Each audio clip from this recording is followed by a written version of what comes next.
দুই সদস্যের অপরিচিত একটি বাংলাদেশি প্রতিষ্ঠান $29 মিলিয়ন পেয়েছে।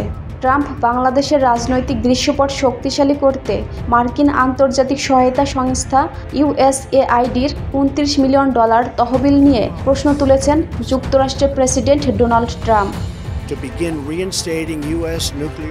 শুক্রবার মার্কিন অঙ্গরাজ্যগুলোর গভর্নরদের এক অধিবেশনে দেওয়া ভাষণে তিনি বলেন, $29 মিলিয়ন বাংলাদেশের রাজনৈতিক পরিকাঠামো শক্তিশালী করতে দেওয়া হয়েছে এমন একটি প্রতিষ্ঠানকে যার নাম কেউ শোনেনি।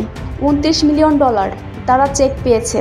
কল্পনা করতে পারেন, ট্রাম্প বলেন, তোমার একটা ছোট্ট প্রতিষ্ঠান আছে, এখান থেকে $10,000, ওখান থেকে $10,000 করে পায়, আর তারপর হঠাৎ যুক্তরাষ্ট্রের সরকার থেকে $29 মিলিয়ন পেয়ে যায়। ওই প্রতিষ্ঠানে মাত্র 2 জন লোক কাজ করে, 2 জন। আমি মনে করি তারা খুব খুশি, খুব ধনী হয়ে গেছে। শিগগিরই তারা একটা নামকরা বিজনেস ম্যাগাজিনের কভারে চলে আসবে। এ সময় ট্রাম্প আরও বলেন, ভোটার উপস্থিতির জন্য আমার বন্ধু নরেন্দ্র মোদি ও ভারতের কাছে $21 মিলিয়ন যাচ্ছে। আমরা ভারতে ভোটার উপস্থিতির জন্য $21 মিলিয়ন দিচ্ছি। আমাদের কি হবে? আমিও চাই ভোটার উপস্থিতি। প্রসঙ্গত, গত 16 ফেব্রুয়ারি মার্কিন প্রেসিডেন্টের ব্যয় সংকোচন দল ডিপার্টমেন্ট অফ গভর্নমেন্ট এফিসিয়েন্সি 11টি দেশের নাম এবং যুক্তরাষ্ট্রের অর্থায়নে বাতিল হওয়া কয়েকটি বিদেশি প্রকল্পের সুনির্দিষ্ট নাম তালিকাভুক্ত করে এক্সে পোস্ট করে।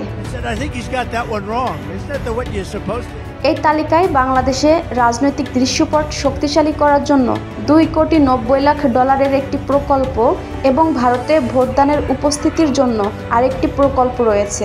পোস্টে DOGE উল্লেখ করে, মার্কিন করদাতাদের ডলার নিম্নলিখিত আইটেমগুলোতে ব্যয় করা হবে, যার সবই বাতিল করা হয়েছে।